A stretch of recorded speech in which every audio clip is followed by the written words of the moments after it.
Hello, everyone. This is Claudia Johnson, and we're here for the LawHelp Interactive bi-monthly call. Since it's a small group, I am going to unmute all of you, and then you can locally mute yourself with the hope that maybe we can make this have some conversation as we go through the different topics. So I'm gonna unmute all of you right now before we start, but just make sure you mute yourself at your end. Okay. So everybody's been unmuted. So just the basics, as usual, we'll record the call and we're gonna post it at the probono.net/LHI front page and then also in the folder for the call where we will put the video in there too. And then we are just the usual suspects. Mark and Bart are gonna share on debugging forms for LHI. And I'm gonna start out with the updates and news on an upcoming code push for HotDocs server software and grant opportunities and also calling for volunteers. And then we'll get into the call. So I'm gonna try to do this really fast. So we are going to be installing HotDocs 11.2.10. Right now we are on HotDocs 11.2.4. We have been testing, we tested top 10, HotDocs top 10 A2J Author 6 interviews and didn't see any issues. We don't believe that the software will cause any concerns with templates on how they behave or document assemble. However, because there are, over 1,200 interviews that are active and we cannot test all of those because we don't have enough resources to do that. We're asking those of you who have super active interviews or interviews that are of great concern for partnerships with other groups for you to prioritize testing some of those. And since many of you use routines that replicate in multiple interviews, if you find something in one, and you know that you've done in others, reporting that to us would be really helpful because then we can look at that and work with you and our team to see if we can address whatever you report to us. Now, some of you, I think, have been with us before in code pushes, and we're going to run it the same way.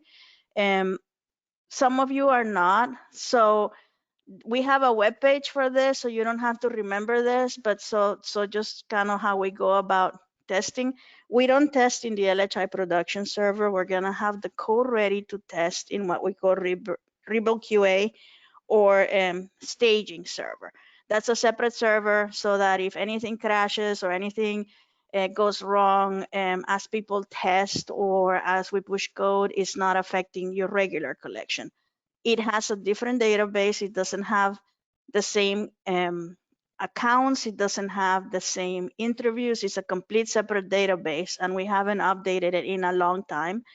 And so if you're going to be testing new content, basically consider everything that you're putting in Rebel QA. You will have, unfortunately, to upload it to Rebel QA. The upload is the same process. You're just gonna point it to the Rebel QA server, and you will need you will need a developer account in Rebel QA, and we will manually approve that.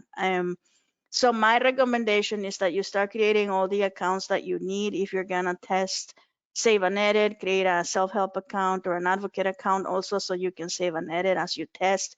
And if you're gonna be doing email or any special LHI kind of integrations, make sure that you test at least one of those. I did not say we did also test our special cases, and so far so good. Nothing has come up. But if you have interviews that have the enhanced functionalities that we support, we encourage you to test that too. And so then May 3rd, we're gonna open the server. Everything is gonna be ready for you to test.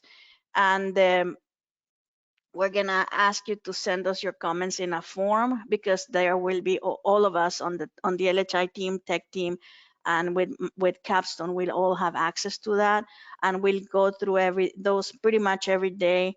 And if we have try to replicate what you report, And then if we have questions, we'll get back to you, and then we'll see, okay, is this an issue that we can address? Is it an issue? Is it not an issue? Is there a workaround?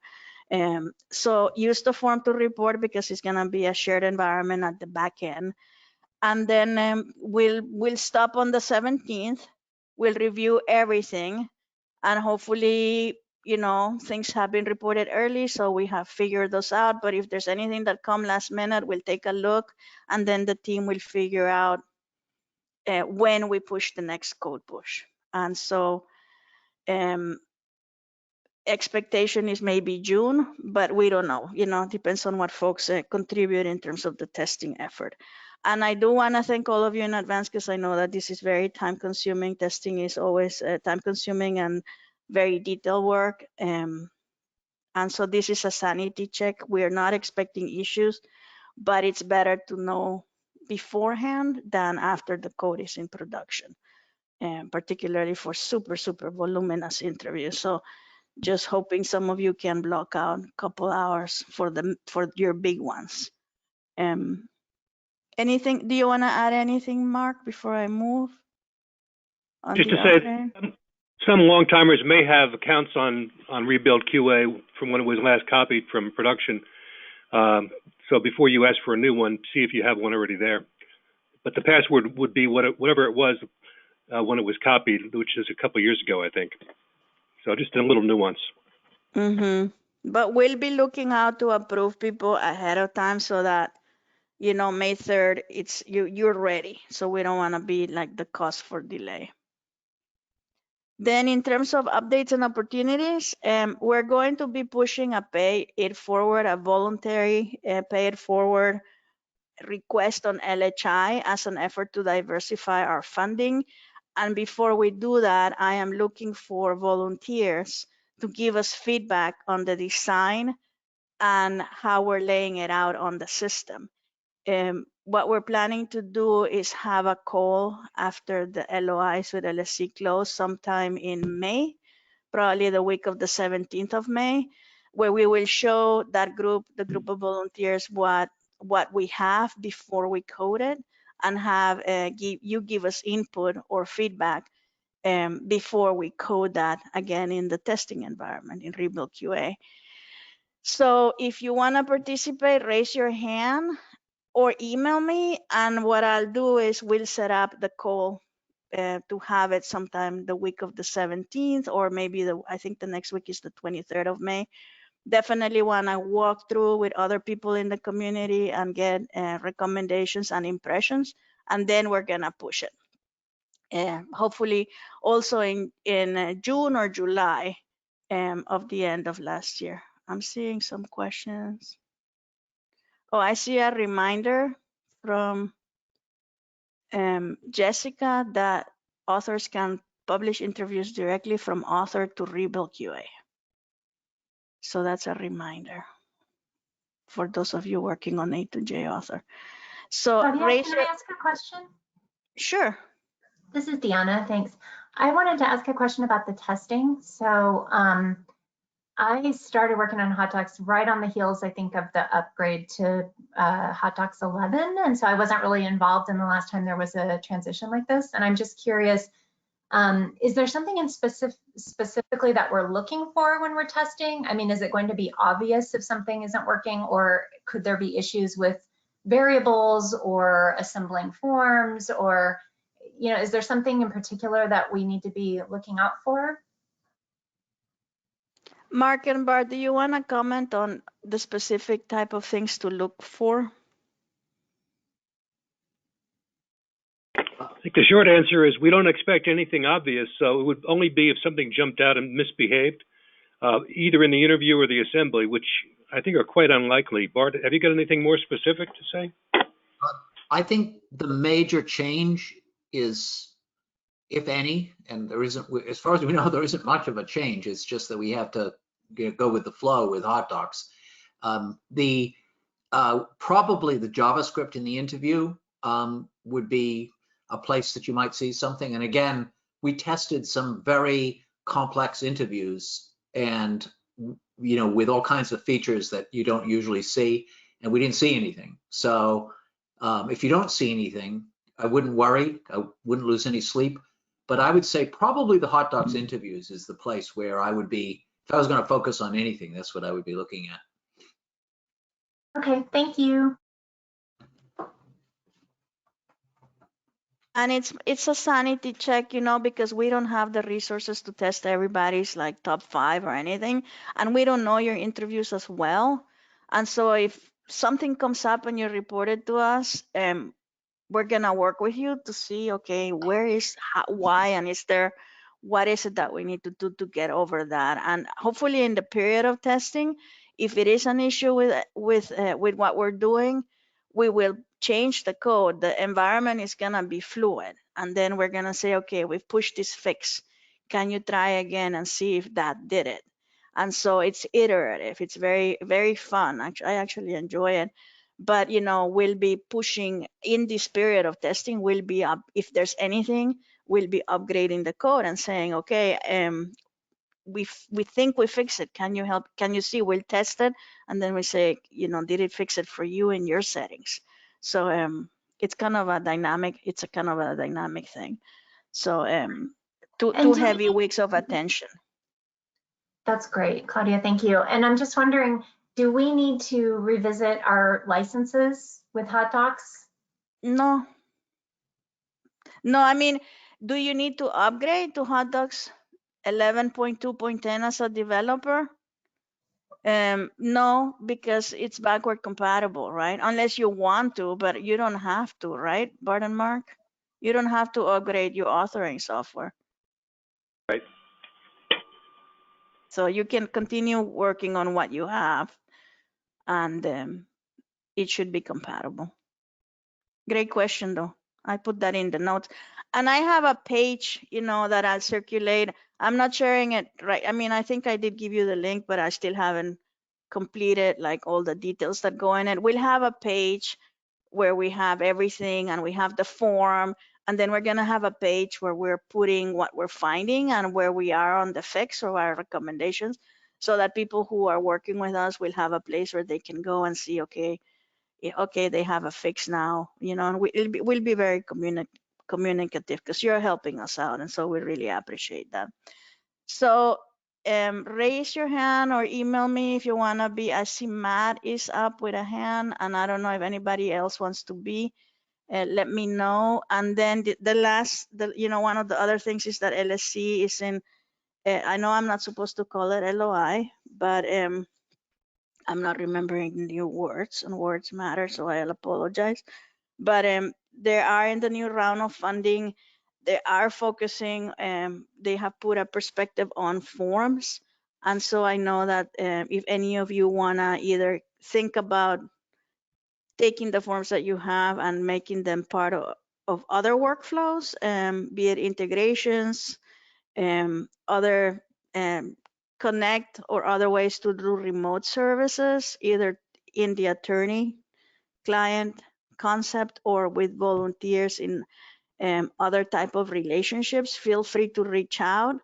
It's a great time to think about the world, not the way it was, but the way it should have been 10 years ago, you know, where we have the capacity to respond to disasters and where we have secure remote workflows, and where the forums continue to be a powerful tool in terms of access to justice.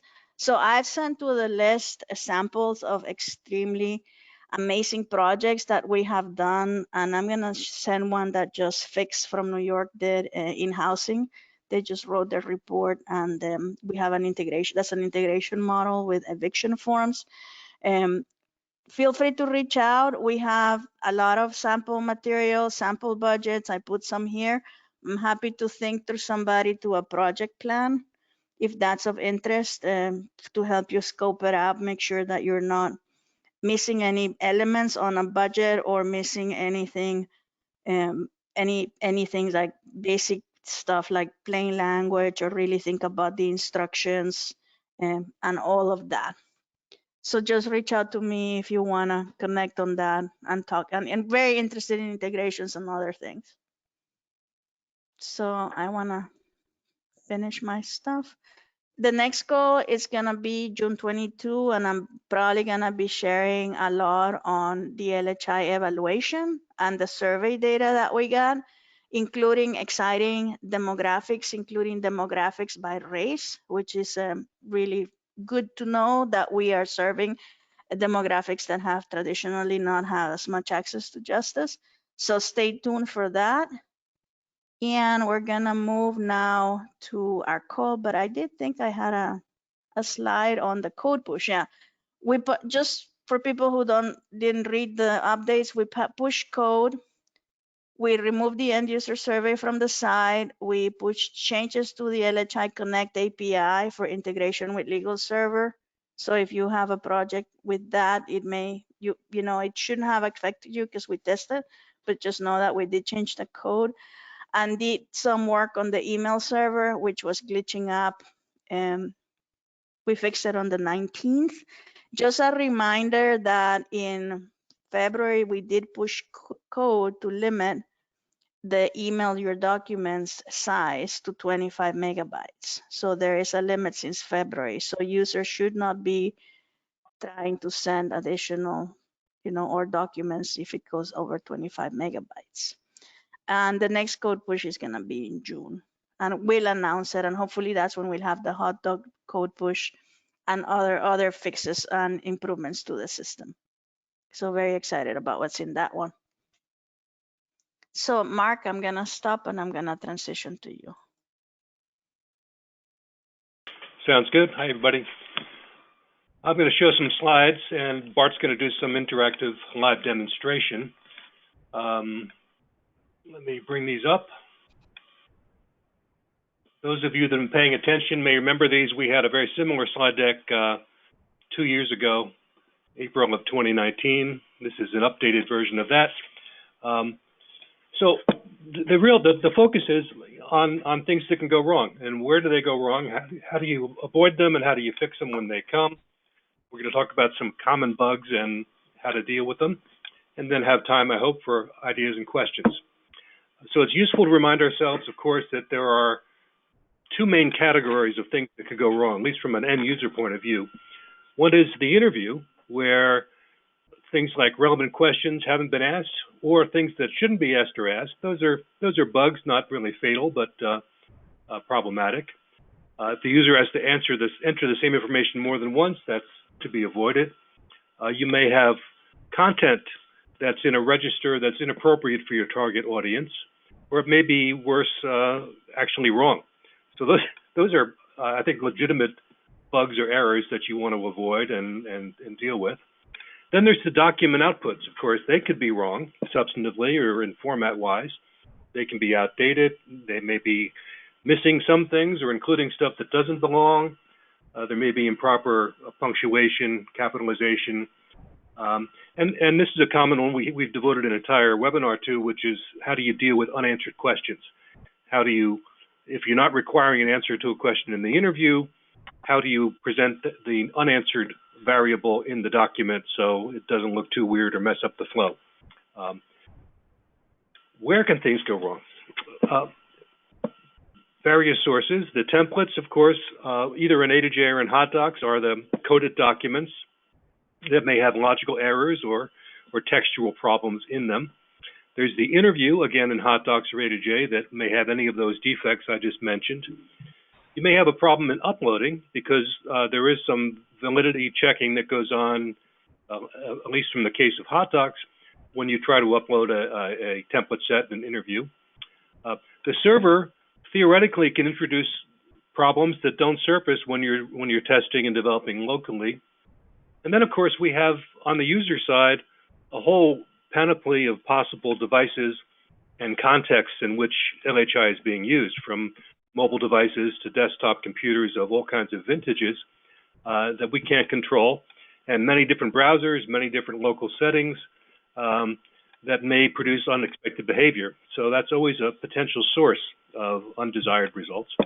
And then local networks and internet connections, wireless, LANs, etc., which may have spotty connectivity, can really disrupt the user experience. And of course, we have humans throughout this process who are notoriously unpredictable in terms of doing things no one expects and producing undesired results. I'm sure everybody on this call knows that to get things to LHI, you come through two main routes. One is from HotDocs Developer, which composes a set of internet-ready files of various kinds and packages them along with manifests, etc., and sends it to LHI. And the same thing from A2J Author. When you're publishing from A2J Author, it composes a package, a zip file of various contents. So some complications to at least acknowledge. Sometimes errors are very trivial and just a matter of inconvenience, but sometimes they're catastrophic. If you got the word "not" before a word that has the opposite meaning that you don't want, that's pretty significant. If you're missing part of an important form that the court requires, that can be disastrous for a litigant. And some errors may just jump out at you, and others may be very inscrutable and not noticed. As mentioned, we don't control the user device, the user desktop or device, and how they set it up and what they do with it. And people can do unexpected things. The server itself is beyond your direct control as a content contributor. And once in a while, technical issues arise on the server side, such as the upgrades we're about to face, which we don't think are going to be problematic, but you never know. And then again, this point about errors are browser specific. That's especially hair-pulling. So, general philosophy of how you deal with all this is testing, of course. And in both environments, you can test unit by unit. In HotDocs, you can test a single computation or a single dialogue. In A2J, you can do something very similar. You can preview your guided interview. You can look at the tab that tells you logic and see if there's anything in red that signifies there's an overt error somewhere. And then once you've thoroughly tested locally, testing on desktop, testing in browser locally, once you've uploaded it and you can test on the server, you shouldn't assume it's going to work perfectly, although usually it will at that stage. When you have a problem, try to be excruciatingly specific about what exactly happened, what was going on, who was doing what, where did it happen, what answers were given, if that made a difference, and try to replicate it. That makes it a lot easier for anybody else to get to the bottom of the problem. You can now, on LHI as a contributor, you can download an answer set, an answer file that someone has saved, whether it's one of your own or somebody else's that's shared with you, and that often, as we'll see in a few minutes, will lead to a solution. And so to repeat what I've just basically said is, be clear about what went wrong. Is something happening that shouldn't happen, or is something not happening that should happen? There's two quite different scenarios. Where does it seem to be happening, and when does it happen? Under what circumstances? When did it start happening? That's often a clue, especially if you've made some change in your templates and all of a sudden they're not working. It's probably the thing you just did.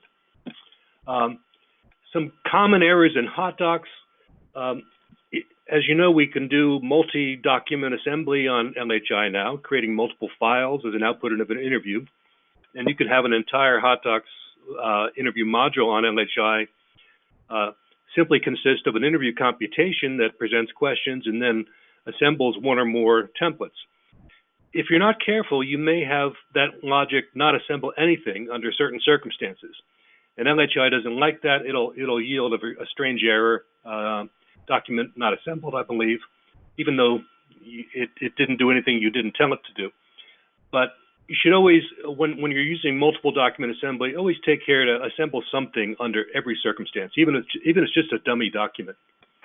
Divide by zero is occasionally seen, and that's where you've got a computation or a script in which you're dividing x by y, and y might be a variable that you expect always to be a positive integer or a positive value, but some creative user types in a zero, or something in your logic results in that being a zero.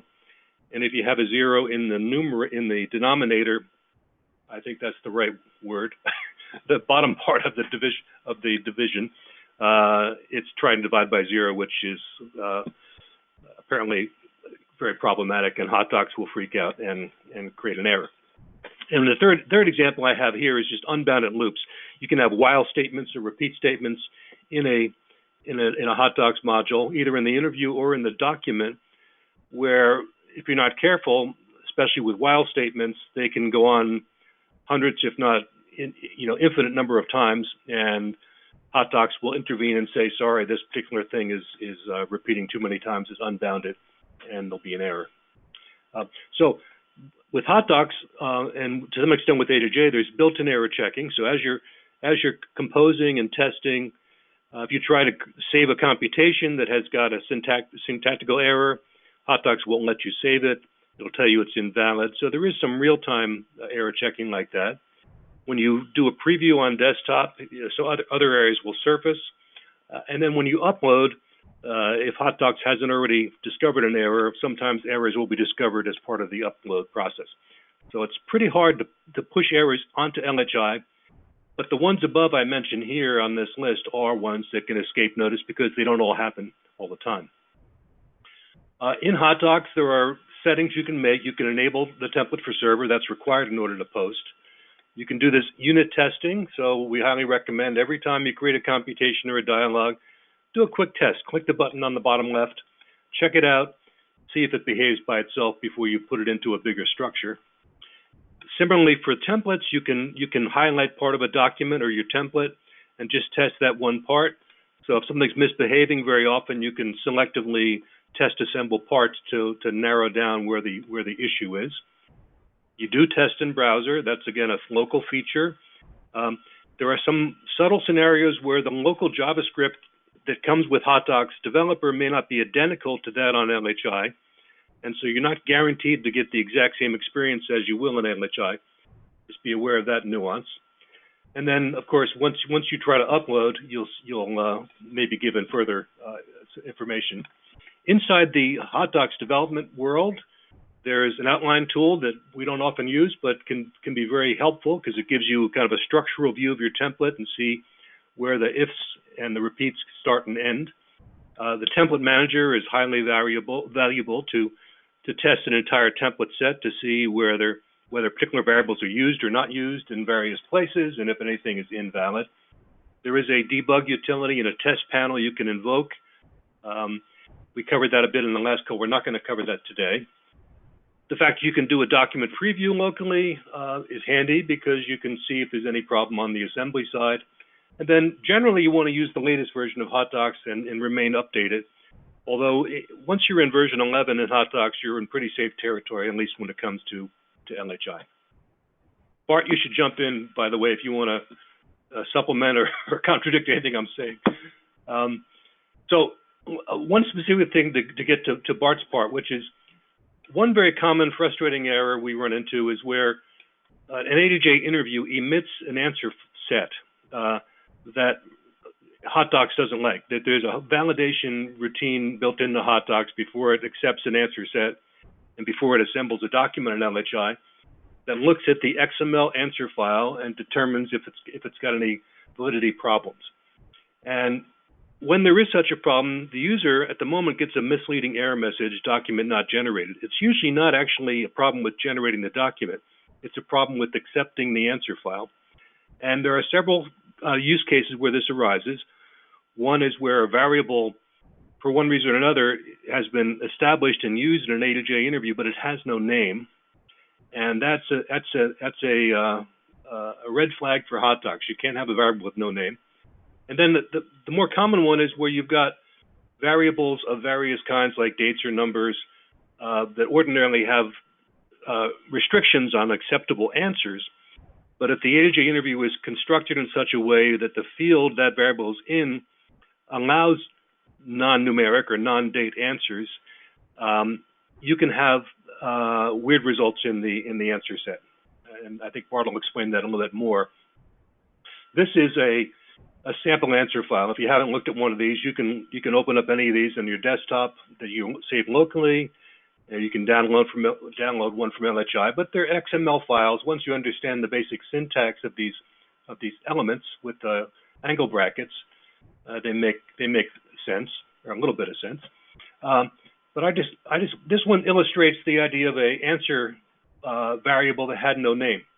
So this is one thing I think we have a real scenario like this, and Bart or I discovered maybe more than once that that was the root of the problem, and the answer name was a null string, and that's not acceptable.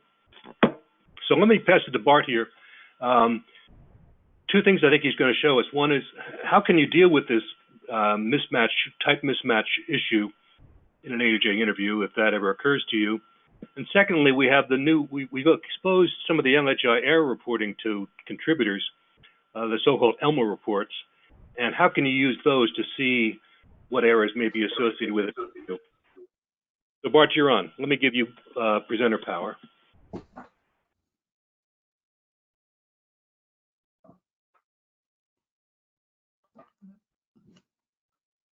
Okay.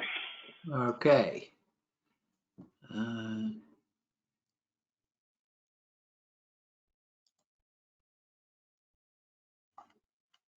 Okay, so you should be seeing my screen with Microsoft Edge open and a template errors report. Yes. Okay, good. So the first thing I wanted to show, and I think some of the folks on this call are familiar with this, but I just want to show how I'm going to start with how you can find out what errors, if any, your interviews are causing. And there's the ability, and I'm going to just show you how to get there first, because it takes a little while for the report to generate. So rather than taking up the time watching it generating, I thought I would have one generated ready to show you, and then I will just show you how to get to it. So if you're logged in with your developer account, you go to Report, and then you choose Template Elmer Errors. By default, it chooses usage by month and starts loading that, but we don't need that.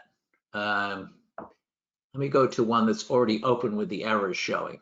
So basically what this report will show you is all of the errors generated by any interview that was uploaded by a member of your same contributor group.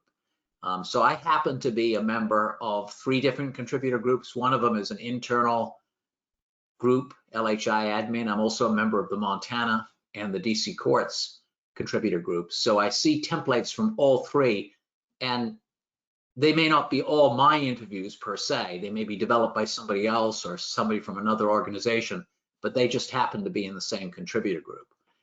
Not all of the errors that you're going to see, let me maximize this. Not all the errors that you're going to see associated with an interview are of concern. LHI has made enormous strides over the last couple of months in identifying some of these errors that were basically mysteries to us up to this point, and it's been very interesting.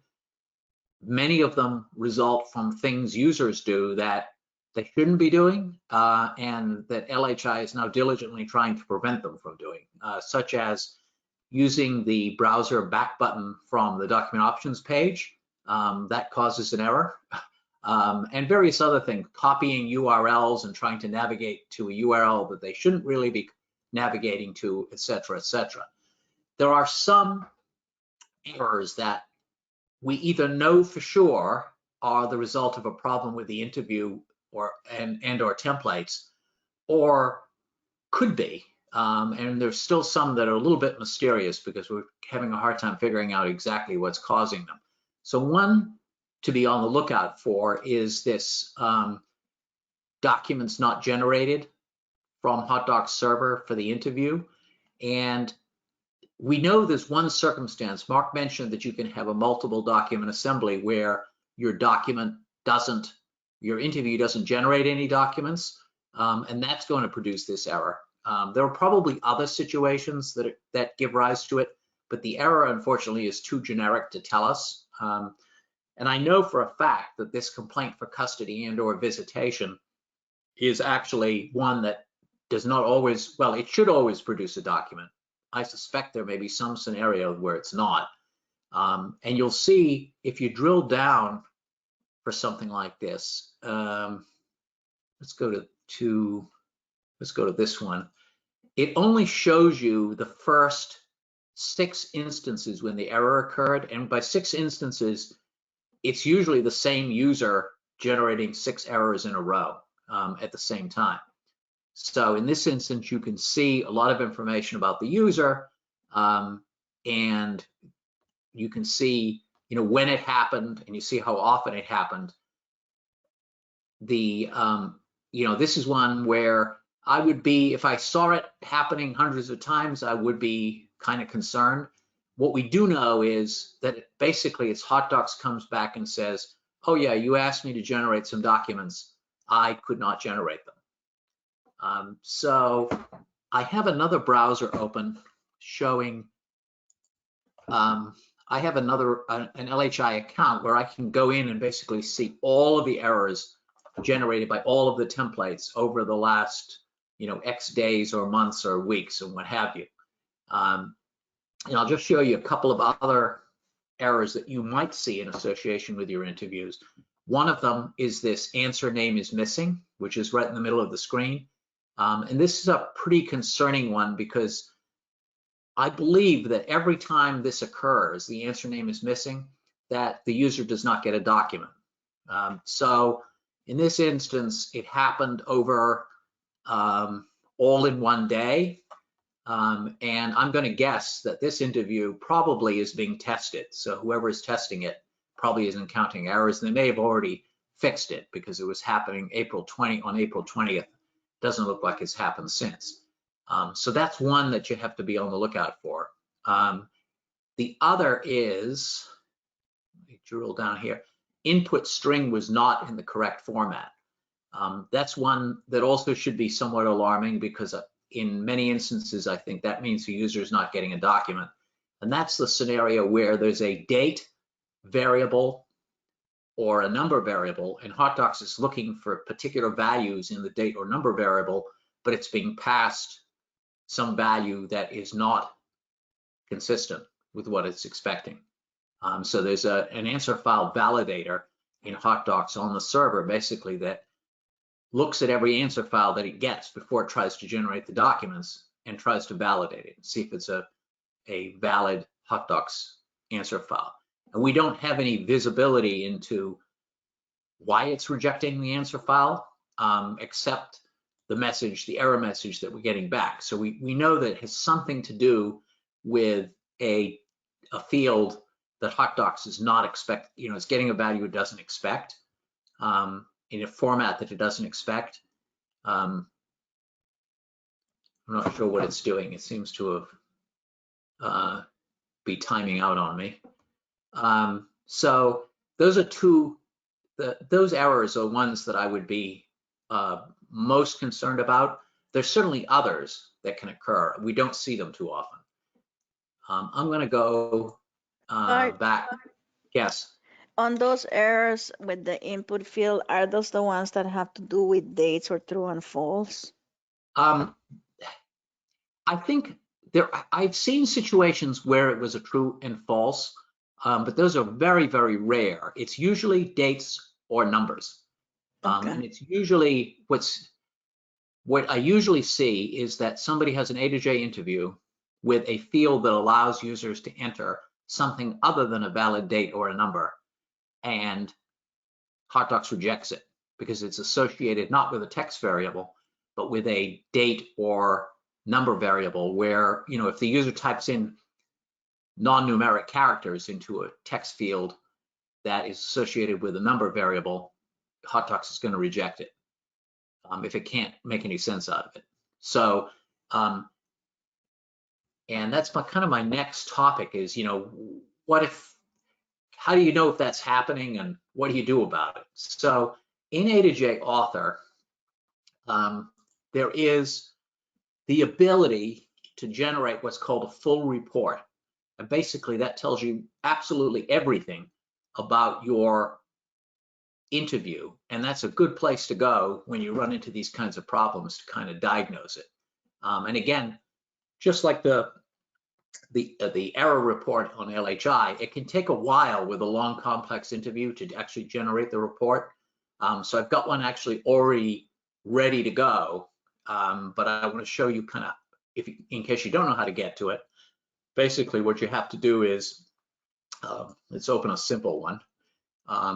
You have to open your interview, and then you go to report and full report.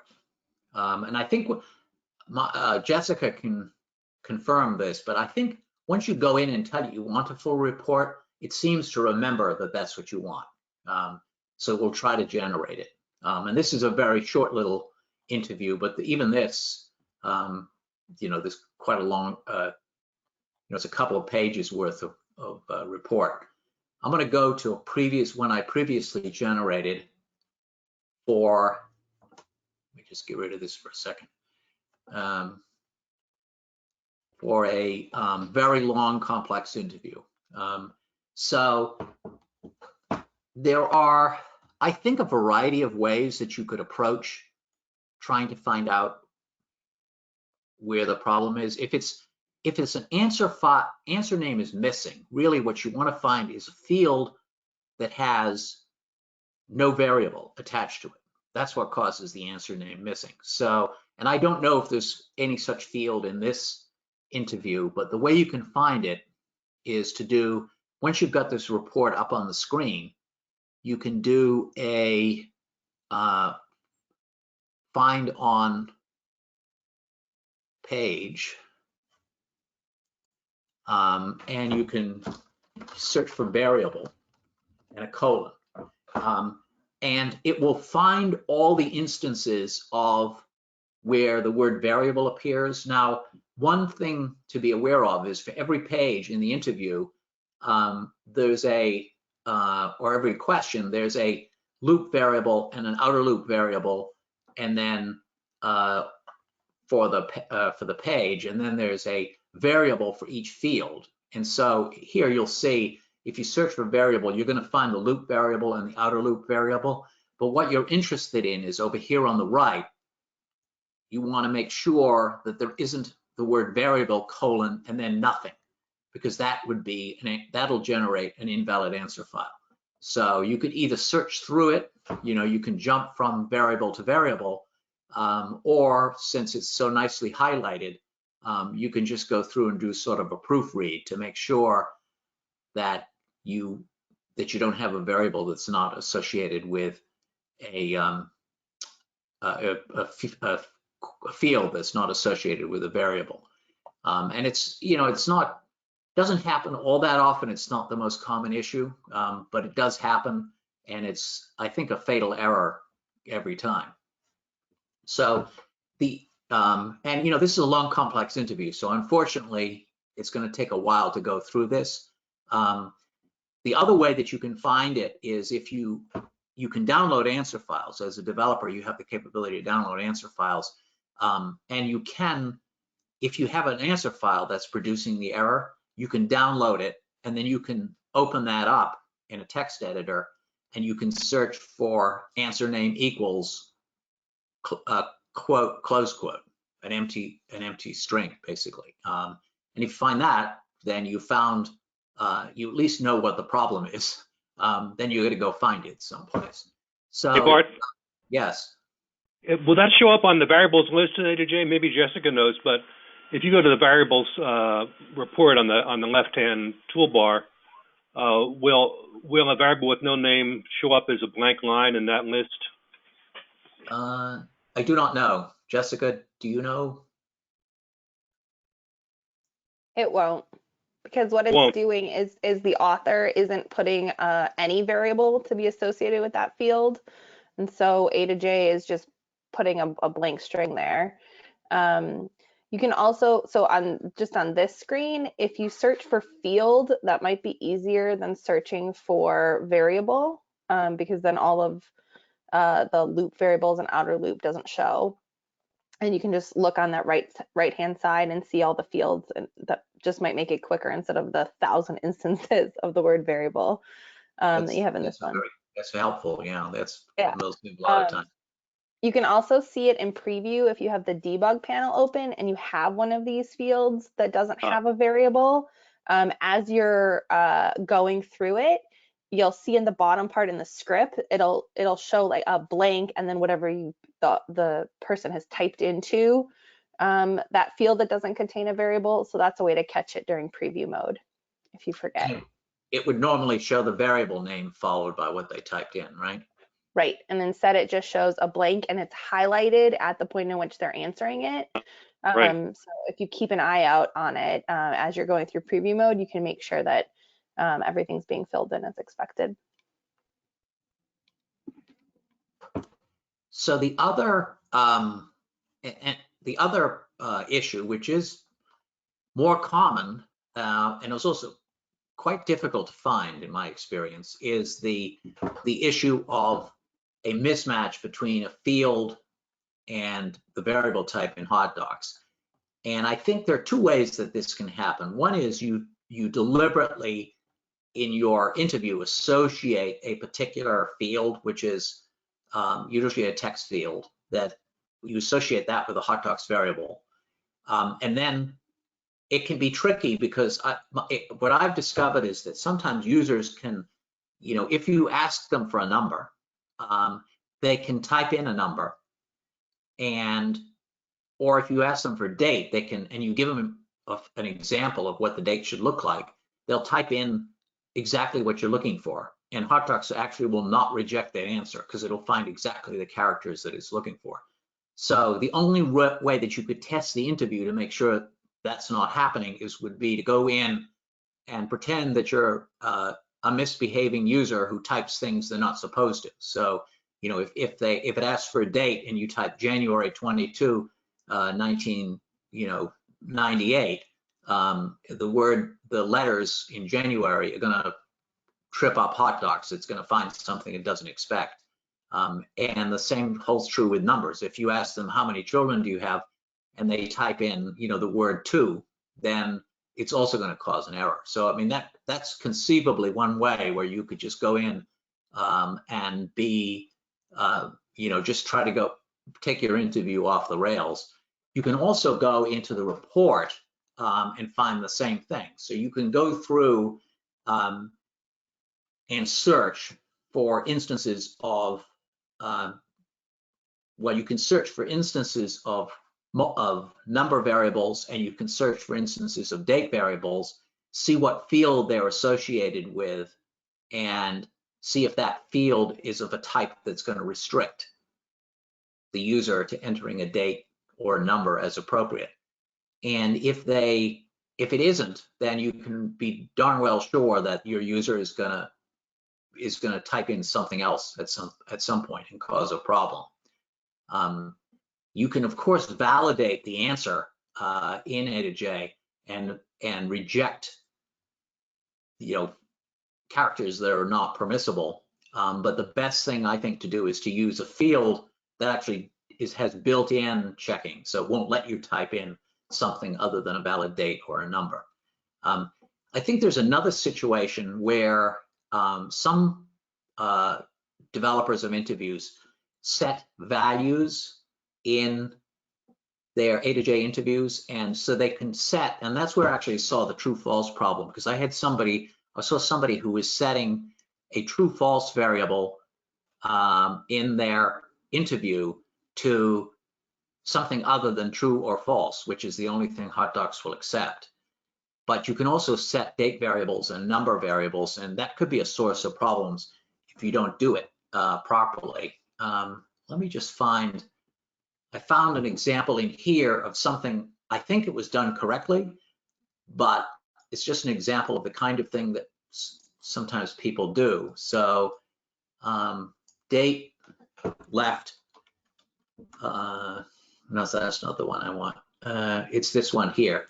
So date left DC DA, which is a date variable you can see here in the column. And if I search for that,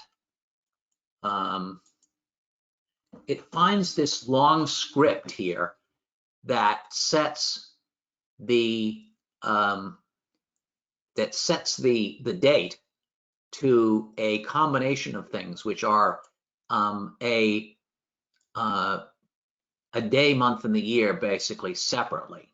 And I looked at it quickly, and I think it's valid. I think it's sending a valid date to HotDocs.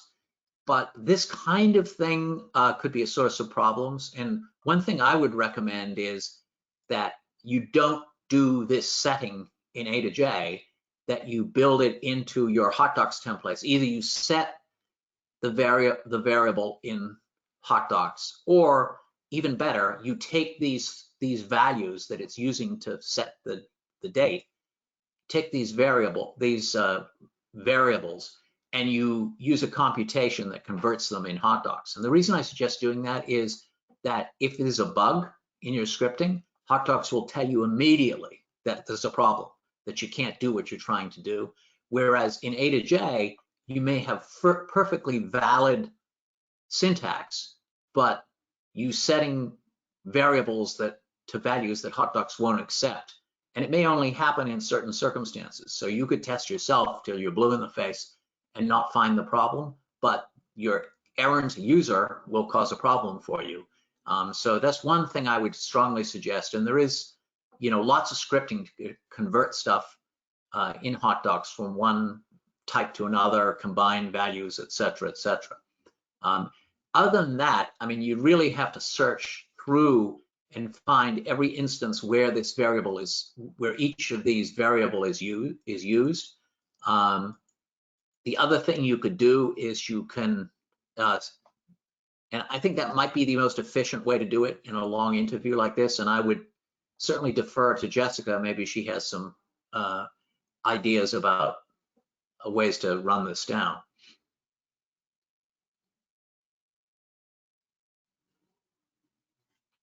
So, and that's really kind of a quick overview. Again, this can be kind of time consuming if you have to find one of these problems, especially in a long, complex interview.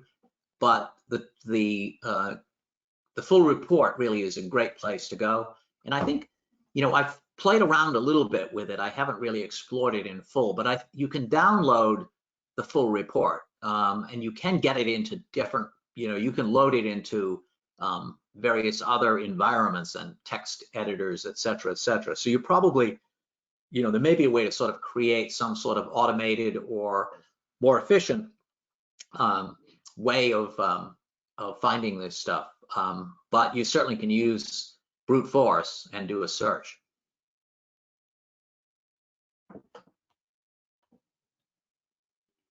And that's about all I have at this point. Okay. So I just wanted to say that, when these issues happen that cause the failure, a lot of the end users don't report it, and the other thing is that if we do get somebody giving us feedback on the end technical support box, imagine trying to get a user to describe what they entered, or anything like that. It's hard enough to get them to give us the URL of the interview, to really get them to tell us what they saw or what they did. So I think, I know that everybody has limited time, but if you look at the rate of assembly of your interviews and you notice any that are way below the mean, so say that your average interview has a 60, it's gone up, it's now at like about 80% national. And let's say you have some interviews that are 10% in terms of rate of assembly, that's just a generic rate of assembly. Those interviews that have really low rate of assemblies could be having these issues. And so if you are looking at, end user satisfaction or relationships with other groups that are using your interviews or all of that, you may want to carve out time or budget to focus on the interviews that have super low rate of assemblies, and then use some of these tools to see if those help you improve the performance of those interviews. Because it could well be that nobody has reported it, or if they have, it was not a report where we could figure out, okay, what state are you in and what's the interview that you're doing? Because once you have that information, we can try to dig into it ourselves, or we can, if there's enough feedback, we send it to you from the inbox and we say, hey, we got this report, this user reported this, and we have not been able to verify it, or we verify, can you look into it? So we will always try to send it back if we find that there's something, or if we don't know what's happening. So I just encourage you to keep at the quarterly reports, keep an eye on the rate of assembly, because that could be a way to tell that there's some interviews that have these persnickety problems in there, and hopefully these tools help you get some transparency. So I've just got a couple slides, Claudia, to wrap up with Okay. on this. I think it's helpful to know it's not always your fault. Don't assume that you did something wrong. It could be the user, or it could be LHI itself. And also, it may work perfectly, but it may just give the wrong information. So it's not so much a bug, it's just a defect that I think is sometimes the most dangerous kind. Collecting the error messages. When you see an error, if you can grab a screenshot of it and put it aside, that always helps, because sometimes they won't come back when you need them. Have somebody else look at it. Call a friend, as they say. You can in both A2J and HotDocs, you can put sort of temporary utility pages or dialogues to present variables that maybe normally live in the background, just to see what their values are and whether they're working the way you expect them, even though you're going to hide them again from the user. In Developer, normally you test locally in JavaScript, but Silverlight is still an option there, which we don't really use, but oddly enough, we found that if you test in Silverlight, sometimes you get more relevant information about an error. Destination page settings in A2J is a whole other topic. I think Jessica's probably covered that in materials and sessions, but we may want to come back to that at some point. And clearing cache. I'm not sure if this is still a problem, but sometimes if you've been using LHI for a while and you haven't closed your browser or refreshed your cache otherwise, you may be looking at an older version of either the JavaScript or the interview itself. Last thing is there's this old thing we constructed a while ago. It's just a prototype, but it's interview 5566 on LHI. That's kind of a problem profiler. And you may find it helpful if you're having a problem just to go through this to help diagnose it and produce a report you can share with us or someone else to help you diagnose the problem. So I'm done. I think we're close to done, but we wanted to see if there's any questions or comments more generally before we wrap up today. Just one comment about Silverlight, that I believe it's going away in Developer. I think the latest version of Developer that just came out eliminates it. Yeah, one less thing to worry about. Yeah.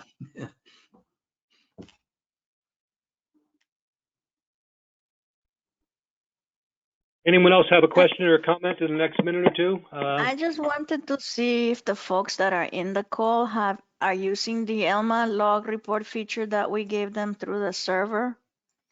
Just a raise of hands, just to get some feedback. That was a dream that we had for many, many years. We actually finally did it last April, and we hope that it's helpful, but would like to know if people are using it.